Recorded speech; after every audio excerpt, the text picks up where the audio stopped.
दोस्तों आज पेश है शेषनाग का हत्यारा। ये कवर चित्र है।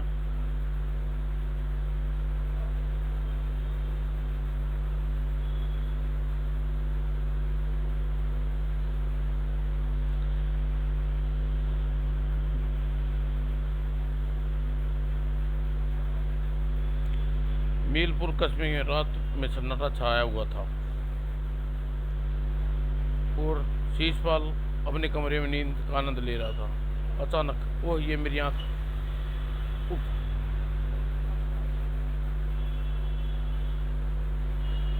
आह, लगता है मेरी आंख फूट गई।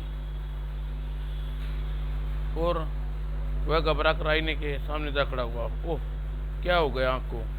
आह, कचर। और फिर बचाओ। तभी अचानक वह नाग इंसानी रूप में आ गया। कौन हो तुम? हाँ हाँ हाँ, मैं शेषनाग का सेवक हूँ, पृथ्वीवासी शेषनाग। हाँ, पृथ्वी पाल, आज की पूर्णिमासी मैं तुम्हें याद दिलाने आया हूँ। शेषनाग आज तुमसे बदला लेने आएंगे।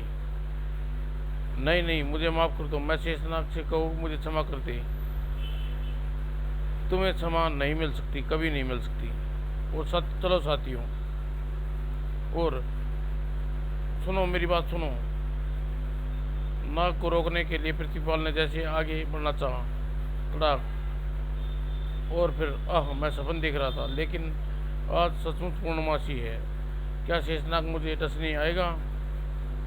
उधर शेषनाग सचमुच अपनी सेना के साथ झीलपुर कस्बे की ओर बढ़ रहा था। फुस फुस फुस फुस फुस फुस, और सांपों की पुकार से सोए लोग जाग गए। यह तो सांपों की आवाज़ है। पूरा कस्बा इस विचित्र दृश्य देख रहा था। हे भगवान, सांप ही सांप, इतने सांप! सांपों के कस्बे पर हमला कर दिया है। हे नाग देवता, हमें ये नाग देवता हमें नाराज हो गया है। अब हम सब मारे जाएंगे। लोग नाग, लेकिन नाग बिना रुके आगे बढ़ते जा रहे थे। कुछ ही देर में पृथ्वीपाल के घर पर, ओह, यह सांप की पुकार है। हे भगवान! उफ, नाग सचमुच हमला कर रहे दिया। दो चार होते तो खाली हाथ भी मार डालता, मगर ये तो सैकड़ों के हैं। फिर ओह, ये तो शेषनाग है। तड़ाक, धाएं।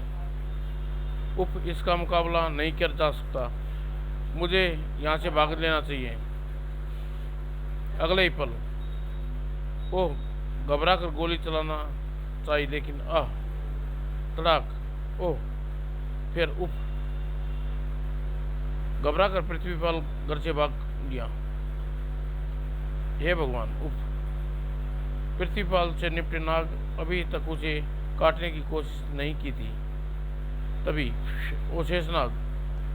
अगले पल, पृथ्वीपाल, आज पूनम की रात है। आज मैं तुझे डसने आया हूँ। नहीं नहीं, मुझे क्षमा कर दो। तुम्हें क्षमा तो मिल ही नहीं सकती। अगले पल, और अगले पल,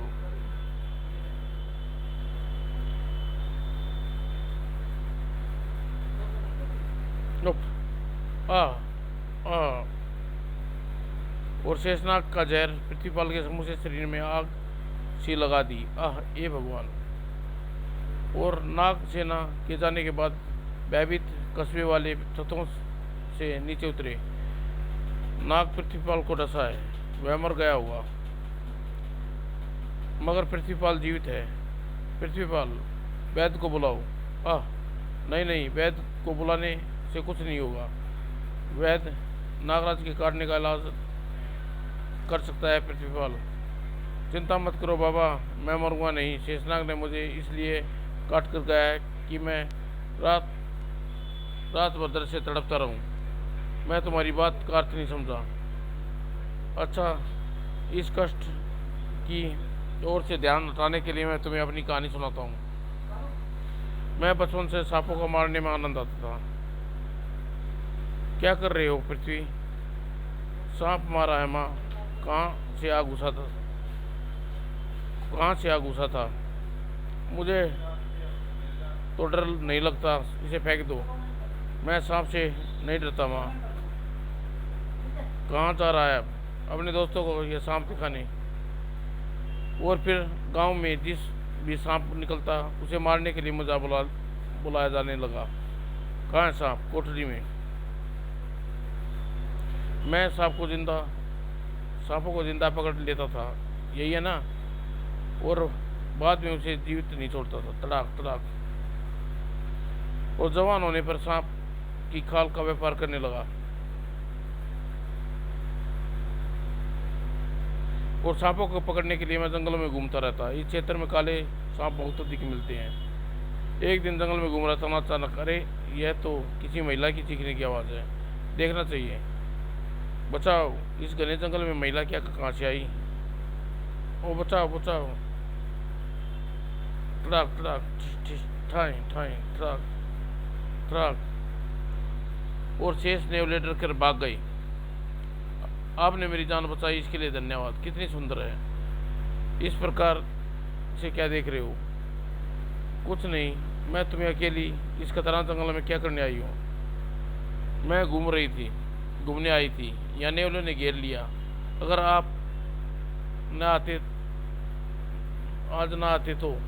मैं नेवले को इंसान पर हमला करते पहली बार देखा। नेवले हमारे शत्रु हैं। खैर यह बताइए, आपका उपकार का बदला मैं किस प्रकार इनाम दूं? इनाम? भला तुम मुझे क्या इनाम दे सकती हो? तुम बोल, कुछ भी मांग लो, अपने आप मिल जाएगा। वचन देता हूँ। लड़की ने वचन दिया। मुझे तुम्हारा हाथ चाहिए। मैं तुमसे विवाह करना, अपनी पत्नी बनाना चाहता हूँ। ओह, यह क्या मांग लिया तुमने? तभी ओह कोबरा, नहीं रुक जाओ। नहीं नहीं, इसे मत मारो। हाँ हाँ हाँ, यह तुमने क्या किया? ठीक किया। जानती हो यह सांप कितना जहरीला है। हम दोनों इसको डस लेता। यह हमें डसने नहीं आता, बल्कि अरे तुम इन बेकार की बातों छोड़ो, मेरी बात का जवाब दो। मुझसे ब्याह करोगे या नहीं? यह संभव नहीं है। लेकिन तुम्हें मुझे वचन दिया था, क्या उसे तोड़ रही हो? पहले मेरा असली रूप देखो, फिर मुझसे प्रश्न पूछना। ओह, इच्छाधारी नागिन, हाँ। अब तुम मुझसे ब्याह करना चाहती हो?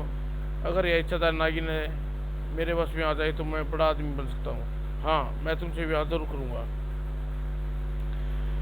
नहीं, यह संभव नहीं।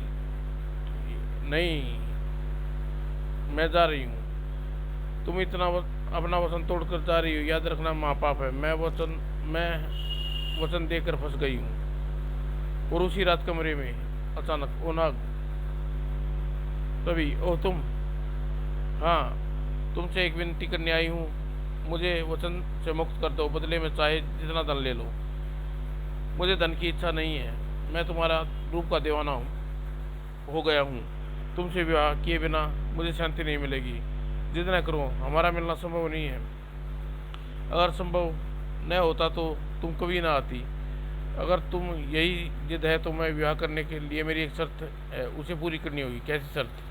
तुम्हें शेषनाग को समाप्त करना होगा। उसके रहते मैं तुमसे विवाह नहीं कर सकती, क्योंकि सभी नागों कन्याएं शेषनाग का अधिकार है। शेषनाग, मगर वह कहाँ ढूंढूंगा? उसका पता मैं तुम्हें बता दूंगी। वह नाग पर्वत पर रहता है और पूर्णमासी के दिन पर्वत से उतर कर नीचे झील में स्नान करने आता है। ठीक है, मैं शेषनाग को मार डालूंगा। उसे मारना इतना सरल नहीं है जितना तुम समझ रहे हो। शेषनाग बहुत शक्तियों का स्वामी है। फिर भी उसकी एक कमजोरी बता देती हूँ, वह बीन की धुन में क्या आगे मस्त हो जाता है। अगर इसकी मस्ती की हालत में तुम हमला किया जाए तो मैं समझ गया शेषनाग मुझसे बच नहीं सकता। तो फिर आगे वाली पूर्णमासी का सवेरा होने से पहले शेषनाग का शव लेकर जंगल में उस स्थान पर आना जहाँ तुम पहले भेंट हुई थी। लेकिन मैं तुमसे विवाह करूंगी। और फिर नागिन बनकर वापस चली गई। मुझे अपना बनाने के लिए मैं शेषनाग को जरूर मारूंगा। और अगले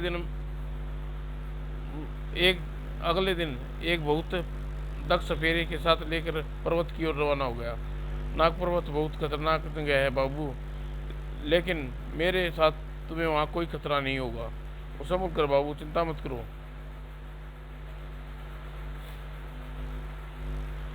और तमाम कठिनाई सहते हुए हम आखिर नाग पर्वत पर पहुंच गए। उस दिन झील पहुंचे। कितनी सुंदर झील है, हाँ बाबू। और एक सुरक्षित स्थान देखकर हमने अपना टेंट लगा लिया। कई दिन कई रात हमारा टेंट उसी टेंट में बिताई। बाबू, तुमने विश्वास है कि हमें शेषनाग के दर्शन होंगे? विश्वास नहीं होता तो इतनी कठिनाई उठाता यहाँ क्यों आता? और सपेरे ने यह सब नहीं पता था कि शेषनाग को मारना चाहता हूँ। आखिर पूर्णमासी के दिन आ गया। आज की रात हम झील के किनारे झाड़ियों में छुपकर गुजारेंगे। तुम अपनी बीन के साथ साथ ले लेना। अच्छा बाबू। और शाम को हम झील के निकट पहुँचे। यह जगह ठीक है, यहाँ से पूरी झील नज़र रखी जा सकती है। और कुछ ही देर में आकाश पर चंद्रमा उभर आया। आह, कितना सुंदर दृश्य है। ऐसा लगता है जैसे झील को पिघली चांदी की लहरें मार रही हैं। और प्रकृति की इस सुंदरता का आनंद उठाते हुए शेषनाग यहाँ आएगा। काश वह क्षण जल्दी आ जाए। और कुछ ही देर बाद, ओह, यह संगीत कौन बजा रहा है? बाबू, लगता है शेषनाग की सवारी आ पहुंची है। मुझे अपने पुरखों से सुना, शेषनाग का स्वागत हवा में संगीत में हो जाती है।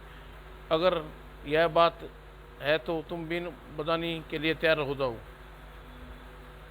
और तभी वह देखो, मेरी आंखें प्रकाश इस बिंदु पर जम गई और तेजी से झील के निकट जा पहुंचा।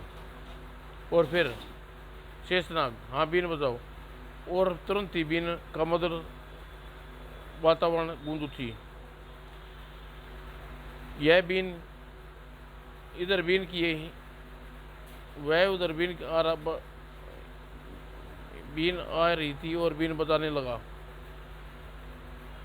और शेषनाग बीन की धुन पर मस्त हो चुका था। उसे कुछ भी होश न था। मारने से अच्छा है इसे जीवित पकड़ लूँ। इसकी मणि कितनी अच्छी है, कीमत मिल जाएगी।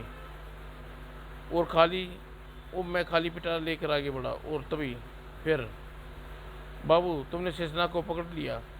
इसे पहले मैं भी यहाँ आया था। और फिर सपेरे ने इच्छाधारी नागिन के विषय में बताया। तुम तो बहुत पहुँचे हुए आदमी निकले बाबू। इच्छाधारी नागिन अपने वचन के जाल में फंसा लिया। अभी कहाँ फंसा है, अभी तो मुझे विवाह करने फंसेगी तब। और शेषनाग को बंदी बनाकर हम रात को वापस चल पड़ गए। रात के समय इन रास्तों पर चलने का बहुत खतरा बाबू। मुझे नागिन के पास जल्दी पहुंचना है, इसीलिए खतरा उठा रहा हूँ। और फिर एक चट्टान पर करते हुए तड़ाक, ओह बाबू। और अगले ही पल, ओह बाबू, शेषनाग ने मुझे डस लिया है। उठकर सपेरे के निकट पहुंचा। अगले ही पल उसकी गर्दन लुढ़क गई। ओह, यह तो मर गया। और फिर मैं नाग पर्वत पर खाली हाथ वापस लौटा और जंगल में उस स्थान पर जहाँ नागिन की मुलाकात हुई थी। अरे नागिन आ गई क्या? फिर मैं तुमसे झूठ नहीं बोल सकता। शेषनाग को मार आया हूँ। मैं तुमसे झूठ बोल दूंगा। मैं शेषनाग को मार आया हूँ। क्या तुम सफल होकर लौटे हो? हाँ, मैंने शेषनाग को मार कर वहीं दबा आया हूँ। ठीक है, अब मैं तुमसे ब्याह कर सकती हूँ। आओ मेरे निकट। वो दोनों एक दूसरे की ओर बढ़े। शू शू शू शू। अरे ये क्या? ओह, अरे अगले ही पल, इसे छोड़ दो, यह निर्दोष है। आई। और शेषनाग अजगर ने उसे पकड़ में बेहोश होने लगा। तुम दोनों दोषी हो। मैं तुम्हें सदा के लिए नागजाति के शत्रु हो और इस कारण नागजाति की गद्दारी की है। नागों के राजा ने मुझे तुम दोनों को पकड़कर लाने का भेजा है। तब मुझे होश आया। तभी, नाग देवता की जय हो। हमें तेरा प्रणाम स्वीकार नहीं। तूने अपनी जाति से गद्दारी की है। सभी नागों अपने सिर पर नाग देवता के सामने झुका दिए। मुझे क्षमा कर दीजिए नाग देवता। मैंने मैंने अपने वचन के कारण मैं मजबूर थी। हम कुछ सुनना नहीं चाहते, यह सिर्फ जय जानना चाहते हैं। दोस्त इंसान को नाग जाति का शत्रु है। तूने इसका साथ देकर गद्दारी की है। मुझे तुम दोनों को क्या कड़ा दंड मिलेगा? दया करो नाग देवता। ना खामोश पापिन, तुझे मानव द्वारा नाग नाग शेषनाग की हत्या करना चाहती थी। पाप के लिए तुझे तुम्हारी इच्छा पाप के लिए हमारी इच्छा तो यही है कि तुझे और इस ना ना कुम तुझे और इस ना कुमार कर अभी इसी समय नष्ट कर दें। लेकिन मुझे तुझे तो एक तुमसे में से एक को नष्ट किया जाएगा और एक को जीवन भर तड़पने के लिए छोड़ दिया जाएगा, और तुम्हें मांगने से मौत भी नहीं आएगी। तो नागराज, अभी मुझे नष्ट कर दीजिए। नागदेवता, मैं अपने पाप की सजा भुगतने को तैयार हूँ। ठीक है। और अगले ही पल और पल भर में जलकर राख बन गई चुकी थी। नहीं, नागदेवता का स्वर में फिर उभरा। अब तू अपनी सजा सुन दुष्ट नाग मार। तेरा दंड यह है कि शेष नाग हर पूर्णिमासी को तुझे यहाँ कहीं भी पहुंचकर तुझे डसता रहेगा। घबरा मत, तू मरेगा नहीं, बस तुझे ऐसे नहीं पीड़ा भोगनी पड़ेगी। और तेरा दंड यही है, तू हर पूर्णिमासी को शेष नाग काटने की पीड़ा सहनी होगी। और यह दंड सुनकर मैं बेहोश हो गया, और जब होश आया तो खुद को अपने घर में पाया। अरे, अब नागलोक में यहाँ कैसे आ गया? तो भाइयों, यह है मेरी कहानी। अब तुम जान गए हो, शेषनाग ने मुझे डसने आया था, और हर पूर्णिमासी को इसी तरह मुझे डस देने आता रहेगा। आज आवरण में सांपों की हत्या करने की सज़ा मुझे जीवन भर झेलनी होगी। उसकी कहानी सुनकर किसी की समझ में नहीं आ रहा था कि पृथ्वीपाल की सहानुभूति का करे या पात्र है गिरना का। समाप्त दोस्तों।